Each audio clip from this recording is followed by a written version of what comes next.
agakiza si ukureka. Yego. Agakiza ni ukwizera ubuzima bw'Imana bukaza muri wowe. Yego. Ubu ibaze iki? Niba ajya mu rusengero akarenga ukabona hari ibidatunganye mu buzima bwe, none hatagiyeyo byagenda bite? Ntibishoboka ko wanezeza abantu. Hari umuntu wavuze ngo sinzi icyo wakora kugira ngo utsinde cyangwa utere imbere, ariko nzi icyo wakora ukananirwa. Ni ukugerageza gushimisha buri muntu wese. Ntushobora kunezeza abantu, ariko wanezeza Imana.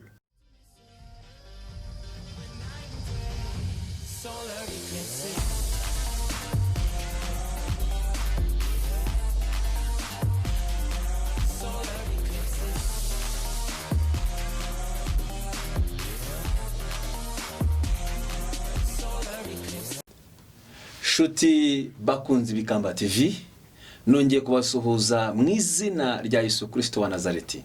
Amahoro y'umwami wacu Yesu Kristo nabane namwe. Aho muherereye mu mpande enye z'isi, mbifurije umugisha w'Imana. Nta wundi ni Reverend Pastor Steven. Mbifurije kubaho muri Kristo Yesu. Ndishimye cyane. Uyu munsi ndishimye cyane kubera ko ndi kumwe na papa wanjye mu mwuka. Nabitekereje igihe kinini, ndabisengera ndanabishaka. Rero kubera ko ari we wandeze mu mwuka, nyigisha nyakine muri teoloji, amavuta yatumye mba pasiteri yaturutse kuri we. Turashimira na Bishop Sami wadufashije, ariko inzira yari uyu. Rero reka ngwifurize kureba kino kiganiro tujye kugirana n'umubyeyi wanjye, nawe yakubera umubyeyi kandi nawe bizakubera byiza. Ukirebe kandi ukirangize. Wowe utarakora subscribe n'umwanya wawe kugira ngo tujye tunyuza ibintu byose binyuzeho uhite ubibona. Kora kunzogera, Imana iguha umugisha. Reka tutangire dusenga nyuma nakire papa. Mana yera, Mana ikiranuka, uri Jehova Adonai, uri Imana y'ibifite imibiri byose, uri Imana y'ibifite ubutwari byose biri mu kiganza cyawe. Nta wundi ubigena, nta wundi ubikora, ni wowe wenyine. Ndagushimiye kuri Imana yacu wakoze kundinda no kundindira umubyeyi. Misi ibaye myinshi, ariko urakoze ko duhuye nawe murakajya kugira ngo tongere tuganire, ndetse na bene data bagiye kudukurikirana babashe kuhabwa umugisha. Urakoze, ndagushimiye kunyemera kugiye kwa natwe mu izina rya Yesu, amen. Imana ibaho umugisha. Ndakwakiye papa wanjye. Murakoze cyane. Imana iguha umugisha. Amen. Aha rero ni ku Ikamba TV. Nishimiye kuhaba, ni heza. Yego. Hari amabara meza. Amen. Tangira wibwira abantu. Ndi Manuel Tuyisenge, ndi umukozi w'Imana, nanjye ndi umupasitori. Nanjye ndashimira Imana cyane kuko ndi kumwe n'umukozi w'Imana Steven, ni inshuti yanjye kandi tugendanye urugendo rutari rugufi, kandi nabonye Imana ikora imirimo ikomeye cyane mu buzima bwe. Navuga ngo nta cyiza nko kujyana n'umuntu uri gukorana n'Imana. Rero byaramfashije, yahindutse umugisha kuri njye, kandi ndishimye no kuba ndahangaha. Namwe tubahaye ikaze muri iki kiganiro tugiye gukora. Umwuka w'Imana bane natwe. Amen. Urakoze cyane. Ariko tutaratangira, ubundi nk'uwabona tureshya ndi umwana wawe, ubwo ashobora gutekereza gute? Nibwira ko birashimishije. Kuko nkanje ndavuga ngo abanga imfura na se birangana. Numva nanjye mbishimira Imana cyane kubyara umwana ukuze. Ko murabizi abantu babanye n'utubebe, kumwe n'akabebe ntusinzira, ntugoheka, bisaba kwitaho buri mwanya. None dore nge nabyaye umugabo. Imana igira neza, ndashimira Imana. Rero numva nishema kuri nge, nishema kuri wowe, nishema ku badukurikiye, ariko by'umwihariko nishema ku bwa Kristo Yesu. Amen. Amen. Nanjye njya nezerwa, mbere n'abakunzi b'Ikamba TV, cyangwa se nanjye abana banjye mu mwuka babwire ngo dore sokoro. Njya nezerwa iyo mbonye ikintu washyize mu buzima bwanjye kikura. Ariko sinjye wagishyizemo, ni Imana akoresheje wowe. Kristo niwe wagishyizemo. Ariko akoresheje wowe. Erega burya wenda n'abandi bantu bibabwire, ntushobora gukura udafite umubyeyi. Kuko rimwe na rimwe hari igihe umuntu ashobora kumbona ngana gutya, noneho wenda ari namukondusha n'imyaka, ariko Imana amubwira ngo uriya ni umubyeyi wawe. Ati se gute umuntu ngana kujya mbere umubyeyi? Ariko udashaka kuvuga iki? Iyo uhuye n'umuntu mu buzima bwawe, Imana imwohereje, ugakingura umuryango ukamwakira, akakubera umubyeyi, amateka arahinduka. Hari aho ntabarenganya ngewe, kuko turebye n'ababyeyi bo mu buryo bw'umubiri. Turabona nk'umupapa uhembwa 500 ntagire n'igiciro ageza mu rugo. Yego. Wibaza ngo umwana we nakura ukamubwira ngo uyu ni papa azumva nta kintu bivuze. Yes. Buriya abenshi badaha n'agaciro ikintu cyo kuvuga ngo umuntu ni umubyeyi wanjye nuko nta n'icyo aba yibuka cyamuvuyeho kikamuzaho. Yes. Kuko ubundi icyubahiro cy'umubyeyi kimwubahisha no gukunda umwana, none icyubahisha umwana no kubaha umubyeyi, ariko bigomba guhera ku mubyeyi. Umubyeyi niwe ubanza, umwana amenya umubyeyi yamaze gukura. Rero iyo twirengagije inshingano z'ababyeyi, ndavuga ababyeyi bo mu mwuka, tukirengagiza inshingano zacu zo kwita ku bana, kubakunda, kubakurikirana, kubasengera, kubagira inama, kubahugura no guhagarara nabo mu bihe bigoye, kuko kenshi dushaka guhagarara n'abantu mu bihe byiza.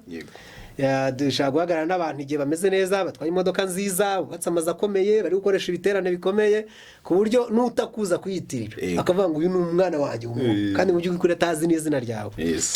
Ariko ubundi umubyeyi yubahishwa no guhagararana n'umwana mu bihe byose, kandi umwana nawe abonye ko umubyeyi ahagararanye nawe mu bihe byose, nta cyatuma atamukunda ngo amwubahe.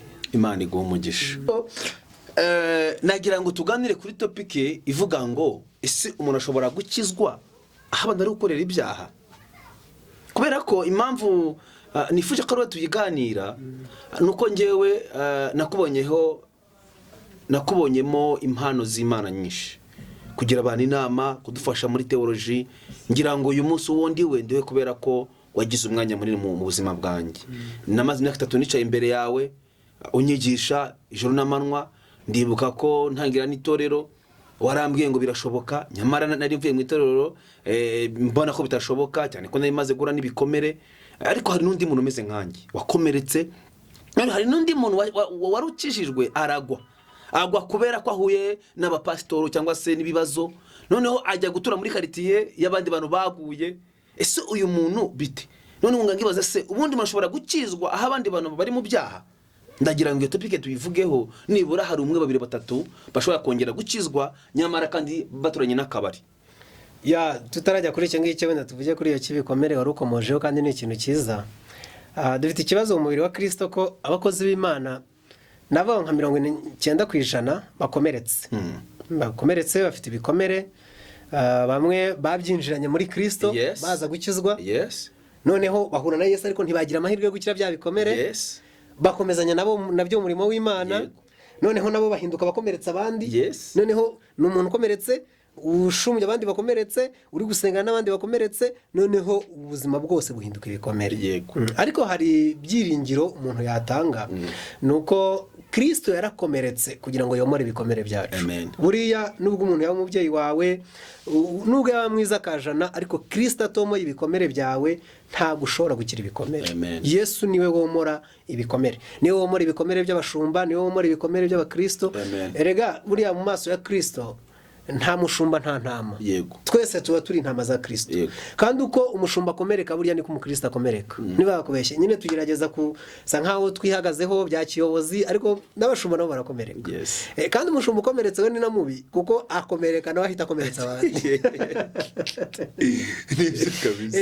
Biriya avuga ngo nzakubita umwungeri intama zitatane. Ubundi Satani yagize amahirwe agakomeretsa umushumba, biba bimworoheye guhita akomeretsa intama. Noneho niba hari intama zihirwa nizishumbwe n'umushumba udafite ibikomere. Kandi umushumba udafite ibikomere ni uwomowe ibikomere na Kristo, kuko ubundi abantu bose barakomeretse uretse uwo Kristo yomoye ibikomere.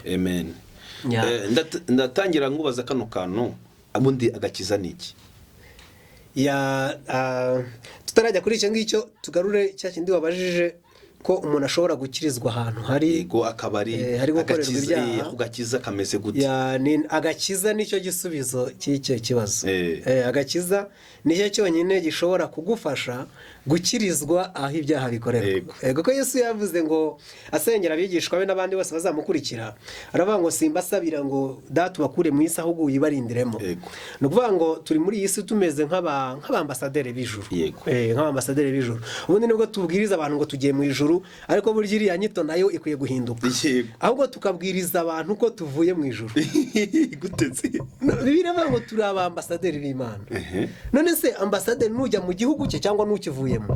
Ambasaderi, tuvuge ambasaderi w'u Rwanda muri Amerika, agomba kuba avuye mu Rwanda akajya guhagararira u Rwanda muri Amerika. Ntibishoboka ko twahagararira ijuru ku isi tudafite amakuru y'ijuru. Bisaba ngo tube dufite amakuru y'ijuru ahagije, noneho duhagararire ijuru, duhagararire inyungu z'ijuru, tukundishe isi ijuru, Yego. ariko tubabwira ibyo tuzi. Yes. Kuko duhagararira inyungu z'Imana aha ku isi. Yego. Ariko iyo tubwiriza nk'abajyayo nk'abadafite icyo bazi ku ijuru, niho bigoranira. Okay. Ni naho na kwa gukirizwa hari ibyaha bigorana. Yego.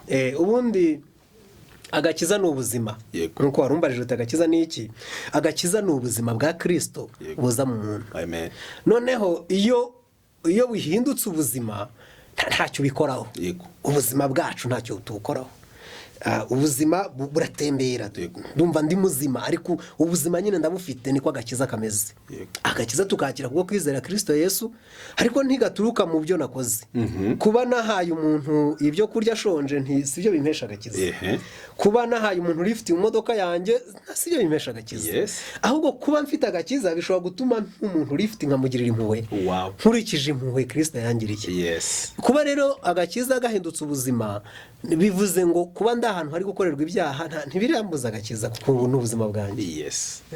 Ubwo ushatse kuvuga ko umuntu ashobora kuba ahantu hari gukorerwa ibyaha ntabikore kubera ko ubuzima bwa Kristo buri mu buzima bwe. Daniel yabaye i Babuloni, baramyaga ibigirwamana, bakoraga byinshi, ubupfumu, ubukonikoni, ariko Daniel yabaye umukozi w'Imana ukomeye, kandi ahindura Babuloni, ahera no ku mwami nawe aramuhindura, kubera ko ubuzima bw'Imana bwari muri we. Ubundi ibi batwigisha ngo muhinduke, mureke ibi, mukore ibi, agakiza si ukureka. Agakiza ni ukwizera ubuzima bw'Imana bukaza muri wowe. Ubuzima bagira icyo bita sozo, ni ubuzima bw'Imana buhoraho, ubuzima budapfa. Ubwo buzima iyo umaze kugera muri wowe, birivuga ko ari imbuto itabora. Iyo umaze kugera muri wowe butangira gukura, kuko ngo ni ubuzima bwinshi. Biravuga ngo yaje ngo abahe ubuzima, ngo kandi ubuzima bwinshi. Ni ubuzima bugwira, ni ubuzima bwinshi. Iyo buri muri wowe ushobora kuba ahantu hakorekera ibyaha, kandi ntibikubuze gukomeza gukizwa, ahubwo ugahinduka nk'itabaza. Iri tara riri kumurika, urijimije umwijima waza. Kugira ngo wirukane umwijima ni ukucanira itara. Umuntu ukijijwe iyo ari ahantu, bwa buzima bw'Imana butangira kwigaragaza. Hagomba kubaho manifestation ya kagakiza ya bwa buzima bugatangira kwigaragaza. Nkubaze, umusinzi yinjiye ahangaha yasinze inzoga, twese ntiduhita twumva inzoga zuzuye ahangaha muri iki cyumba. Nubwo utayinyoye, uwinjiye ntashobora gutandukanya na wa musinzi, kuko ahantu uri huzuye inzoga.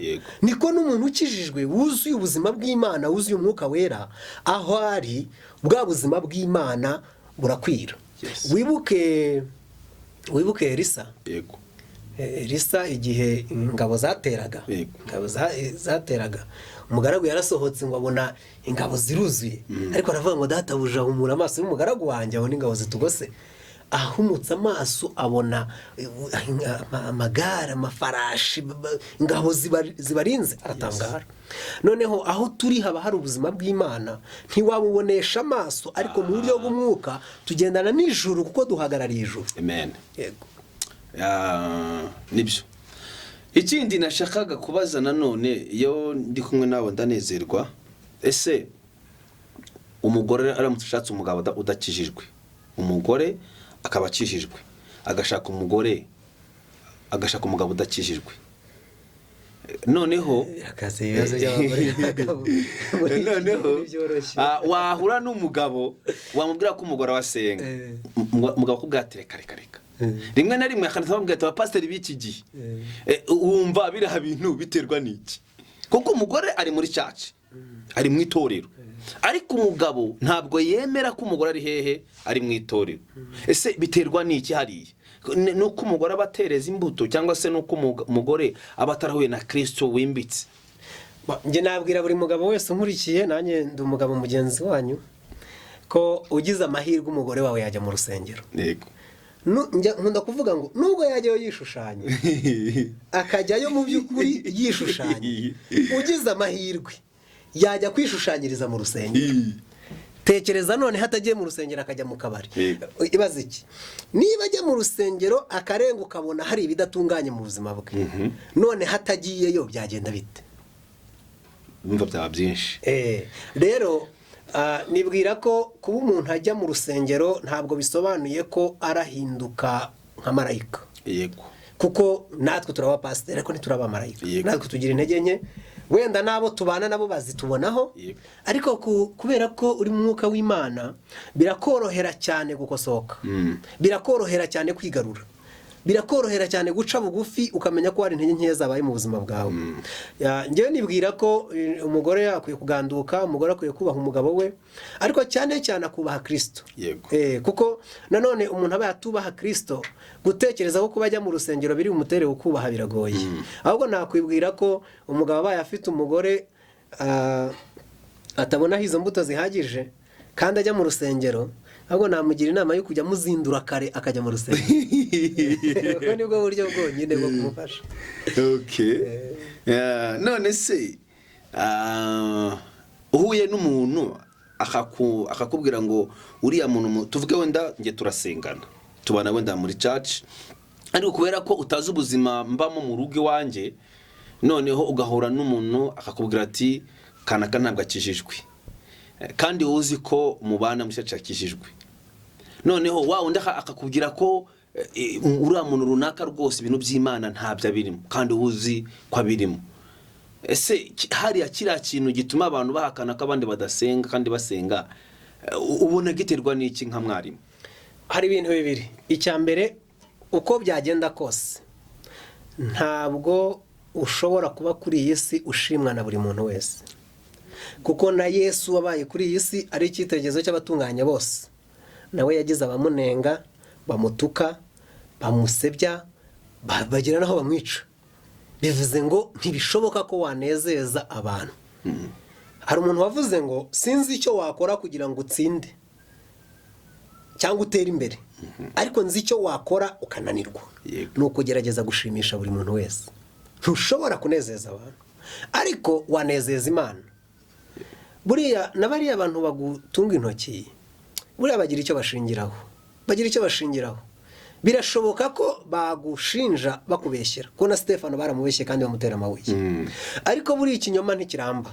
Ikinyoma ntikimara igihe kinini. Umuntu yagusebya, umuntu yakubeshyera, yakuvuga byinshi, ariko iyo uri kugendana n'Imana, hari ukuntu Imana igenda igukuraho bya bizinga byose bikuriho. None se hari ubuhamya bwinshi nkunda kubukurikirana no ku mbuga nkoranyambaga, aho nk'umugore ahaguruka akigira mu masengesho, akajya kurara mu rusengero, abantu bakazakubwira umugabo we ati umugore wawe arakubeshya ngo agiye gusenga, mu by'ukuri si habagiye, umuriro ukaka. Ariko Imana kuko ishaka kugirira neza uyu muryango iciye muri uyu mugore, kuko ayubaha, igihe kikagera umugabo akamuneka, akavuga ati reka ndeba aho uyu mugore ajya. Amaherezo inshuro 3 akamukurikirana agasanga ari kwinjira mu rusengero, ndavuga ati umugore wanjye baramubeshyera. Urahirwa niba wabubeshyerwa, kuko niba ubeshyerwa Imana irakuburanira ikagutsindishiriza, ariko biravanga Imana yadutsindishiriza. Ariko niba ibyo bakuvuga ari ukuri, byanze bikunze birabizinga bikugumaho. Aho ngaho urumva icyo akora, niba bamubeshyera arakomera, ariko niba bavuga ibiri byo agomba guhinduka. Ukuri kugera kukagaragara. Iyo ubeshyerwa ukuri kugera kukagaragara, niyo bakuvuga ibinyoma, niyo bakuvuga ukuri nabwo kugera kukagaragara. Igihe kirabisobanura. Bakunzi b'Ikamba TV, turimo turegera wenda ku musozo kw'iki kiganiro. Twari turimo tuva kuri topike ni gute wakirizwa ahantu hari ibyaha. Byadusobanurira uburyo ugomba kwambara ubuzima bwa Kristo kugira ngo Kristo abe muri wowe, none Kristo naba muri wowe, hahandi utuye ubwiza bw'Imana buri kuri wowe buramanuka ube hahantu, biraza kurangira presence y'Imana mu buzima bwawe ihinduye hahantu. Ariko reka nkuko namutumiye nongere mubaza ikibazo kivuga ngo ese igihe usenga ukabona ibyo usengera ntibiza kandi ugerageza gusenga, wabigenza gute? Reka tukimubaza dusubize. Nibwira ko gusenga kwiza nukongera gusenga. Uvuze ngo ndi umuhanga wo gusenga, utiteguye gusenga wabubeshye. Kandi nta n'ishuri ryo gusenga ribaho ritari ugusenga. Uwasenze cyane n'ugiye gusenga mu kanya. Niba warasenze ukaba utabonye ibyo usengeye, birasobanura ngo Imana iri kukurarika ngongera usenge. nicyo gisubizo. Na impamvu mbikubajije nafite message ntahari naziguha. Murambwira ati nasengeye Kanyarira, ndavuga kera covid itaraza, kandi nasenze imyaka myinshi. Noneho arambaza ngo kandi Imana yambwiye kizankorera iki n'iki ikoresheje abahanuzi. None pastor sindabibona, ese ni Imana yavuze cyangwa si Imana? Ese ni abantu babivuze cyangwa ni Imana? Wenda ngiye mfite ko namusubije, ariko nkawe nicaye ku ntebe imyaka 3 kanyigisha, kandi nkaba n'ubyo wanyigishije nayo nagiye mbifasha abantu bikabafasha. Uyu muntu twamaga igisubizo cye. Nibwira ko igihe kigeze ngo dukure n'urubanza ku bakozi b'Imana, kuko hanze aha mu by'ukuri bigeze naho ubwo nabo bibatera ibikomere. Abantu bakorera mu mpano z'ubuhanuzi bamaze guhinduka nk'ibivume, niba ariko nabiri. Ahubwo ngewe nanashishikariza n'abapasiteri bagenzi banjye ko twagerageza tukumva neza imikorere y'impano y'ubuhanuzi, kuko ahantu hose henshi nkunda kubona haba mu kumbuga nkoranyambaga cyane n'abantu bampamagara usanga bafite urubanza cyane ku bahanuzi. Abahanuzi barabeshya, abahanuzi n'abesikora, abahanuzi baranshutse, abahanuzi. None ukibaza ese uyu muntu uri kuvuga ibi iyo aba ari Imana yabimubwiye ubwayo bwo yari kubyizera? Usanga hariho n'ikibazo kuri aba bantu nabo bahanurirwa ko badashaka kwizera Imana, bigasa nkaho bafasha abo bahanuzi nkaho ari bo Mana babisubiza. Urugero, niba umuhanuzi ahanuriye umwana w'umukobwa ko Imana igiye kumwubakira urugo rwiza, yarangiza agatangira kuryamana na buri musore wese, ntubona ko iyo ngiye iraza kuba inkomyi ya bwa buhanuzi kugira ngo budasohora? Kuko nta kubaha Imana afite mu buzima bwe, ntagendera mu nzira z'Imana. Uyu muntu yatanze ubutumwa Imana yamuhaye, ariko ni inshingano yawe gukurikirana ubutumwa Imana yaguhaye nawe ukagenda nkabwo. Imana yakubwiye ko izakugira umushumba. Ubu iyo ukomeza mu nzira zawe z'ubusinzi, z'ubusambanyi, imirimo ipfuye, ntiwari kuba pasiteri uri mu kabari, ariko wamenye umuhamagaro w'Imana ku buzima bwawe, urawita bukurikira ubushake bw'Imana, uhinduka icyo uri cyo uyu munsi. Nibwira ko igihe kigeze ngo abantu bakiriye ubuhanuzi batangire kugendera muri wa murongo wa bwa buhanuzi Imana yabahaye. Niba Imana ikubwiye kugiye ku mucuruzi, kuki udahaguruka ngo utangire gucuruza se? Niba Imana ikubwiye ko ugiye kujya ku ishuri, kuki udahaguruka se ngo ujye ku ishuri? Ntabwo ari byiza ko dutegereza ko iyabivuze ari yiza kubidukorera. Yabikubwiye, haguruka ubishyire mu bikorwa.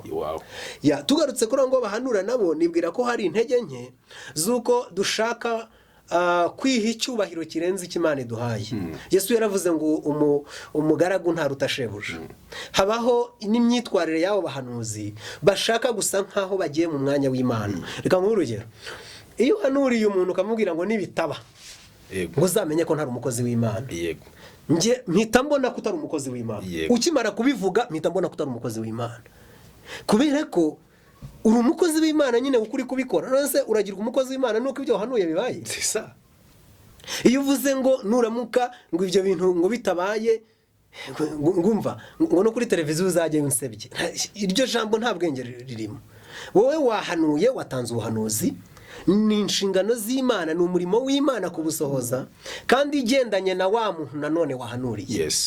Iyo usomye Yeremiya igice cya mbere, ubona Imana ibwira Yeremiya icyo yamuremeye, ariko itangiye no kumwereka umurongo agomba kugenderamo uhwanye na cya kindi yamuhamagariye. Nibwira ko abahanuzi ahubwo bakwiye guhindura uburyo bwo guhanura.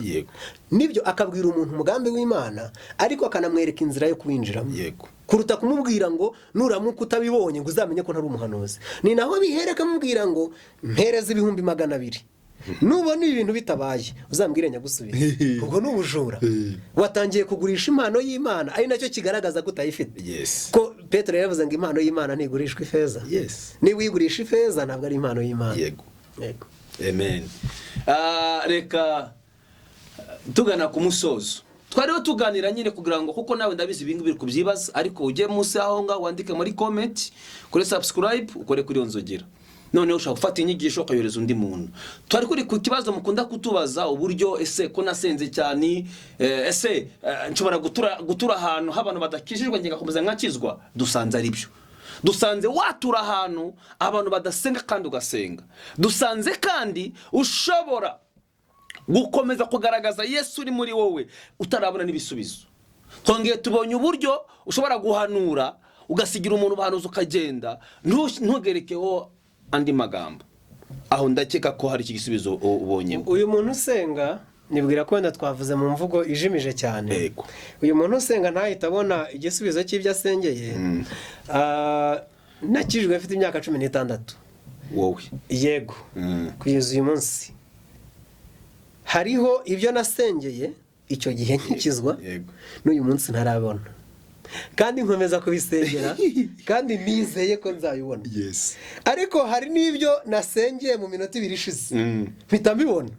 Yes. Bivuze ngo wowe inshingano yawe no gusenga. Yego. Ariko gusubiza nuko Imana. Amen. None iki kwereka ko ufite kwizera nuko utareka gusenga n'igihe wowe ku isaha yawe Imana igaragara nkaho yatinze gusubiza. Yego. Ari ugakomeza ugasenga. Ni nacyo Yesu yavuze kuri wa mugani w'umupfakazi wagiye gutitiriza umutware. Yego. Yarakomeje aratitiriza umutware ageze aravuga ati ariko nubwo ntubaha Imana sinite no ku bantu uyu muntu arandembeje. Uyu muntu ntacogora, uyu muntu ntacika intege, arazindukira ku muryango wanjye ambujije amahoro, sinkibona uko nywa icyayi, si abashyitsi banjye baramusanga iwanjye, reka nyamuri ikibazo cye.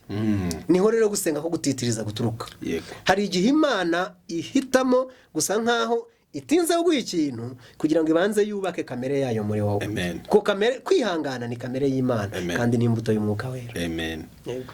Ndumva hari icyo mukuyemo. Reka tugusabe niba hari icyo wumva nanone kiri ku mutima wabwira abantu kuri Otepiki nurangiza basengere. Ahubwo nanjye reka nkwaze ikibazo. Yego. Ese utekereza ko abantu basengera he muri igihe cya Covid insengero zikinze? Kuko tumenyereye ko basengera mu nsengero, ubu barasengera he? Nge ntekereza ko umuntu aho yaba ari hose yahura n'Imana ye, kuko guhura n'Imana n'umuntu ntabwo bisaba urusengero. So rero yasengera mu cyumba cye, yasengera muri saro yiwe, uretse no muri shambure no muri toilette hasengera, no muri office, kuko Imana yije guhura n'umuntu.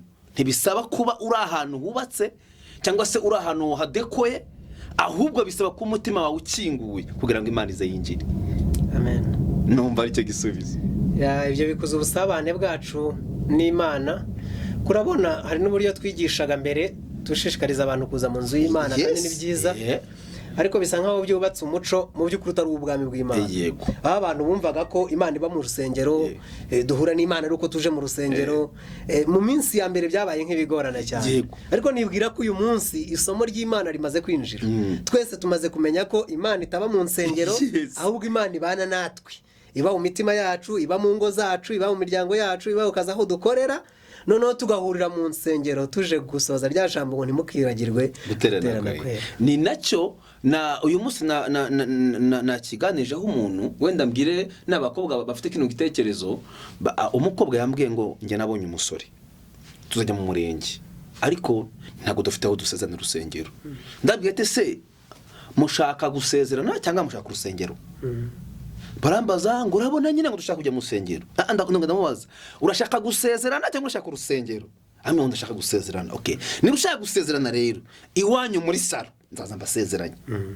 Niba ushaka gusezerana rero mwebwe nimumara kuva mu murenge uzagenda ushaka ikanzu uyambare n'umusore wawe yambara ikoti nze mbasezeranye. Imbeta mwarazikuza ati urusengero si rubi, ariko nta nubwo gusezerana kubasezeranya kwanjye namwe bingombwa mu rusengero, ahubwo ni isezerano riri hagati y'abantu babiri. Ahubwo nanakunganiye wakwibaza ngo mu rusengero ni isi sa uraha turi habaye urusengero ko Yesu yavuze ngo babiri cyangwa se batatu bazaba bari kumwe mu izina ryanjye bahuje umutima, nanjye nzaba ndi hagati yabo. Amen.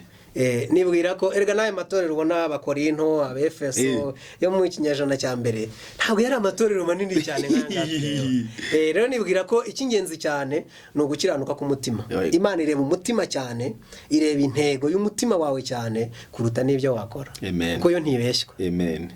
Nicyo na sinzi nka mwarimu niba namushubije iki. Urumva wamuyoboye nk'umushumba kandi witeguye no kumufasha. Rwose.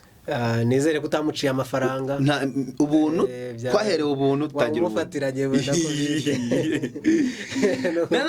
nabimubwiye bahita wenda uzabone nawe ubwawe nzasezeranya kuri 30 kuri zingahe n'ubuntu twaherewe ubuntu tangira ubuntu. Wowe igeno ryo gushima pastor ni wowe igeno. Yego icyo kintu wa mugane abantu bakwiye kugisobanukirwa ko impano y'Imana ntigurishwa, agakiza ntikagurishwa, kandi rimwe na rimwe ntitunamenya n'impamvu katagurishwa. Impamvu katagurishwa ni uko utabona ikikaguze.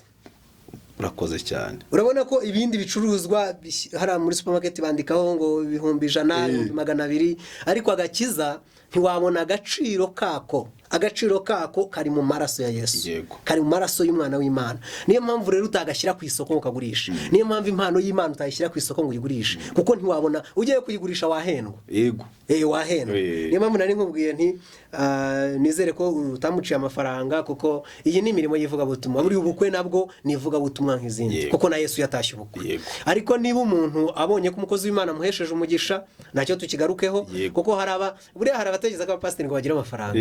Pasiteri n'abakire bafite amafaranga menshi cyane. Bariya n'abakire, ariko ntamenye ko pasiteri ntafite amafaranga, ahubwo pasiteri afite umugisha. Yego. Kandi umugisha wa mbere afite ni ba bantu Imana yazanye mu buzima bwe. Umugisha wa mbere afite ni bwa buntu buri mu buzima bwe. Yego.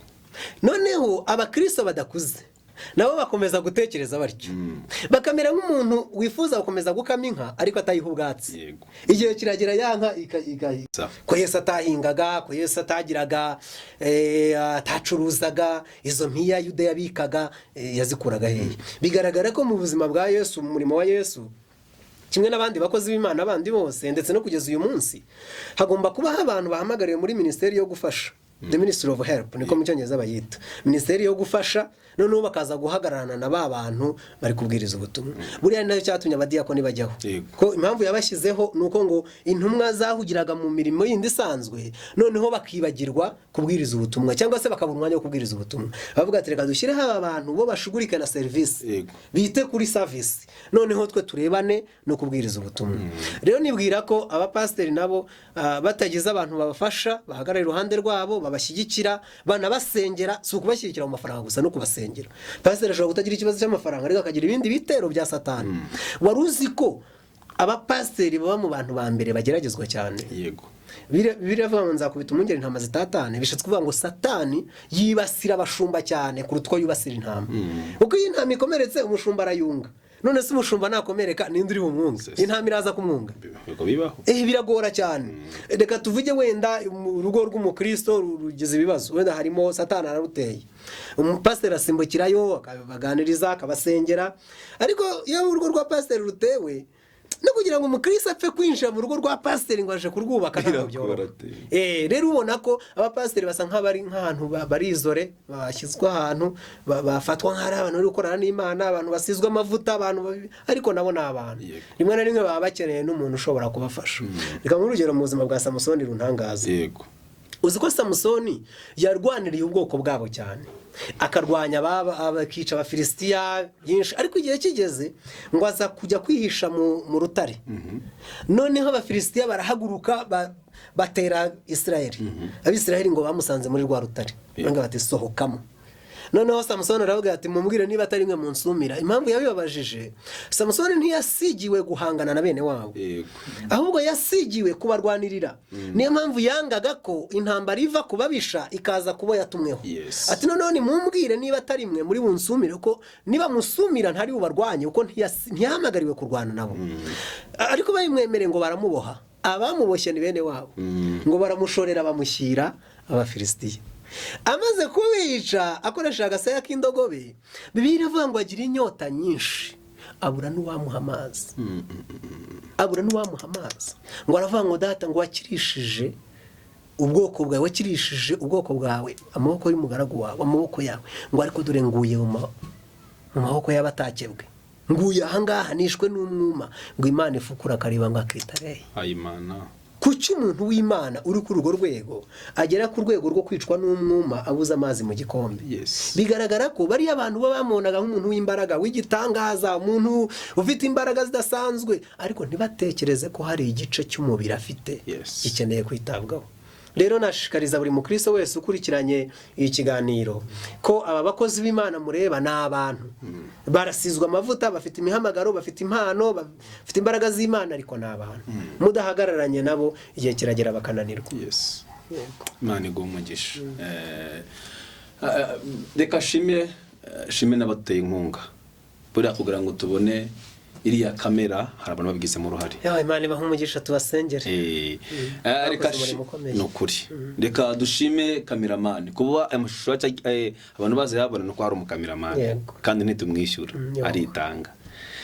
Reka dushime Imana ikwishyure mu izina rya Yesu. reka dushime n'abandi badufasha.